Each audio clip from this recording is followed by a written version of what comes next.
ओम नमः शिवाय महारुद्राय हर हर महादेव शिव शंभो बाबा धवलेश्वराय वालालिंगाय नमः। दीपं यदि परं ब्रह्म दीपं यदि जनार्दनः दीपाहरत मे पापो पूजा दीप नमस्तुते।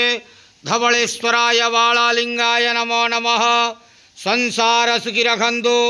आज शुभ शनिवार रे समस्त श्रद्धालु भक्त मानू को आश्रीपद करंतु, मनस्कामना पूर्ण करंतु, कर्म क्षेत्र उन्नति करंतु, ग्रह रिष्ट खंडन करंतु, जगतर मंगल करंतु, विश्वर कल्याण करंतु, आपणकर नाम विख्यात करंतु, सेवकर डाक श्रवण करंतु, समस्त गुआवसा भक्त मानकर मनस्कामना पूर्ण करंतु।